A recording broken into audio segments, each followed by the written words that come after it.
আসসালামু আলাইকুম। আজ সোমবার ১২ই মাঘ, ৬ই শাবান, ২৬শে জানুয়ারি। বাংলাদেশ বেতার রাজশাহী স্থানীয় সংবাদ পড়ছি মাসুম আখতারুজ্জামান অনিক। আগামী ২৮শে জানুয়ারি নির্বাচনী জনসভায় যোগ দিতে রাজশাহীতে আসছেন বিএনপির চেয়ারম্যান তারেক রহমান। বিষয়টি নিশ্চিত করেছেন বিএনপির রাজশাহী বিভাগের সাংগঠনিক সম্পাদক সৈয়দ শাহীন শওকত। তিনি বলেন, তারেক রহমানের আগমনকে ঘিরে বিএনপি নেতাকর্মীদের মধ্যে ব্যাপক উৎসাহ উদ্দীপনা বিরাজ করছে। ২৮শে জানুয়ারি দুপুর ১২:৩০টায় নগরের ঐতিহাসিক মাদ্রাসা মাঠে নির্বাচনী জনসভায় যোগ দিবেন তারেক রহমান। তিনি আরও বলেন, তারেক রহমানের এই সফর অত্যন্ত গুরুত্বপূর্ণ হিসেবে দেখছেন। তিনি বিএনপি চেয়ারপারসন হিসেবে জনসমাবেশে বক্তব্য রাখবেন এবং দলের নির্বাচনী অঙ্গীকারগুলো জনসমক্ষে তুলে ধরবেন। জনসভায় তারেক রহমান ধানের শীষ প্রতীকের প্রার্থীদের পরিচয় করিয়ে দেবেন এবং তাদের হাতে আনুষ্ঠানিকভাবে ধানের শীষ প্রতীক তুলে দেবেন। বিকেলে তিনি নওগাঁয় আরেকটি জনসভায় অংশগ্রহণ করবেন। নওগাঁর জনসভা শেষে তিনি বগুড়ার উদ্দেশ্যে রওনা দেবেন। আসন্ন জাতীয় সংসদ নির্বাচন ও গণভোট সম্পর্কে জনসাধারণকে অবহিতকরণের লক্ষ্যে নাটোরে উঠান বৈঠক অনুষ্ঠিত হয়েছে। গতকাল বড়াইগ্রাম উপজেলার তেলো সরকারি প্রাথমিক বিদ্যালয় প্রাঙ্গণে জেলা তথ্য অফিস আয়োজিত উঠান বৈঠকে প্রধান অতিথি ছিলেন উপজেলা নির্বাহী অফিসার লাইলা জান্নাতুল ফেরদৌস। বৈঠকে বক্তারা বলেন, জাতীয় সংসদ নির্বাচনে ভোট প্রদানের মাধ্যমে কেমন সরকার চাই মতামতের প্রতিফলন ঘটানো সম্ভব, পাশাপাশি কেমন বাংলাদেশ চাই মতামতের প্রতিফলন ঘটানো সম্ভব গণভোটে ভোট প্রদানের মাধ্যমে। একই দিনে দুইটি ভোট প্রদানের সুযোগ থাকছে এই নির্বাচনে। নিজে ভোট দেব এবং অন্যদের ভোট প্রদানে উৎসাহিত করব সবাই। জেলা তথ্য অফিসার মোহাম্মদ আব্দুল আওয়াল সভায় সভাপতিত্ব করেন।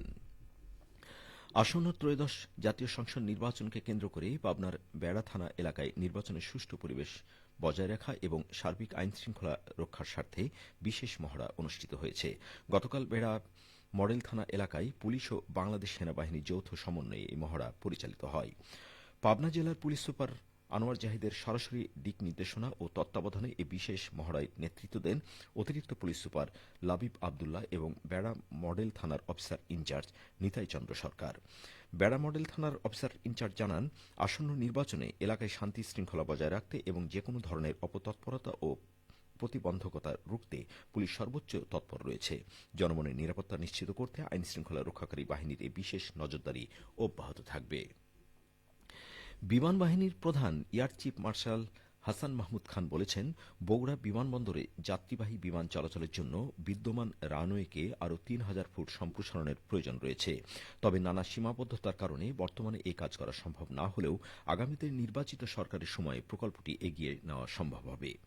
গতকাল বগুড়ায় ৬৬তম ফ্লাইং ইন্সট্রাক্টর কোর্সের সনদপত্র বিতরণ অনুষ্ঠানে প্রধান অতিথির বক্তব্যে তিনি এসব কথা বলেন। বিমান বাহিনী প্রধান বগুড়াকে ভূ রাজনৈতিক কারণে বাংলাদেশের একটি অত্যন্ত গুরুত্বপূর্ণ স্থান উল্লেখ করে বলেন, এ জেলায় একটি পূর্ণাঙ্গ বিমান ঘাঁটি নির্মাণ করা প্রয়োজন। বিমান ঘাঁটি স্থাপন করা হলে এখানে যুদ্ধ বিমান মোতায়েন করা সম্ভব হবে, যা দেশের আকাশ প্রতিরক্ষায় গুরুত্বপূর্ণ ভূমিকা রাখবে। অনুষ্ঠানে ৬৬তম ফ্লাইং ইন্সট্রাক্টর কোর্সে বাংলাদেশ বিমান বাহিনীর ১৪ জন এবং নৌবাহিনীর একজন কর্মকর্তা সনদ গ্রহণ করেন। সিরাজগঞ্জে বেসিন ধসে নিহত আহতদের পরিবারকে আর্থিক সহায়তা প্রদান করেছে জেলা প্রশাসন। গতকাল নিহতদের পরিবারের সাথে সাক্ষাৎ ও হাসপাতালে আহতদের চিকিৎসার খোঁজ খবর নিতে গিয়ে এই সহায়তা হস্তান্তর করেন জেলা প্রশাসক মোহাম্মদ আমিনুল ইসলাম। নিহত দুইজনের প্রত্যেকের পরিবারকে নগদ ২০,০০০ টাকা ও আহত একজনের পরিবারকে ১০,০০০ টাকা সহায়তা প্রদান করা হয়। এ সময় অতিরিক্ত জেলা প্রশাসক সার্বিক গণপতি রায়, সদর উপজেলার নির্বাহী অফিসার মামুন খান ও প্রকল্প বাস্তবায়ন কর্মকর্তা আব্দুল হান্নান উপস্থিত ছিলেন।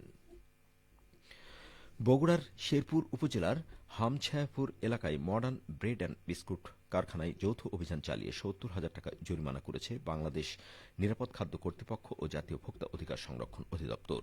গতকাল বাংলাদেশ নিরাপদ খাদ্য কর্তৃপক্ষ ও জাতীয় ভোক্তা অধিকার সংরক্ষণ অধিদপ্তর বগুড়ায় যৌথ মনিটরিং টিমে অভিযান পরিচালনা করে। মনিটরিংকালে কারখানাটিতে নোংরা ও অস্বাস্থ্যকর পরিবেশে বেকারি খাদ্য প্রস্তুত, খাদ্যের মোড়কে মিথ্যা তথ্য প্রদান, বিএসটিআইয়ের মান সনদ ছাড়া খাদ্য উৎপাদন, ময়লাযুক্ত ডিম ব্যবহার করে শিশু খাদ্য তৈরির প্রমাণ পাওয়া যায়। এসব অপরাধের দায়ে মডার্ন ব্রেড অ্যান্ড বিস্কুট কারখানাকে ৭০,০০০ টাকা জরিমানা করা হয় বলে জানান নিরাপদ খাদ্য অফিসার মোহাম্মদ রাসেল। সবশেষে আবহাওয়া। আজ সকাল ৬টায় রাজশাহীতে তাপমাত্রা ছিল ১১.৮ ডিগ্রি সেলসিয়াস। এ সময় বাতাসে আর্দ্রতার পরিমাণ ছিল ১০০%। রাজশাহী ও পার্শ্ববর্তী এলাকায় আজ সূর্যোদয় হয়েছে সকাল ৬টা ৪৯ মিনিটে এবং সূর্যাস্ত সন্ধে 5টা 46 মিনিটে। সংবাদ শেষ হলো। আমাদের পরবর্তী স্থানীয় সংবাদ দুপুর 12টা 10 মিনিটে।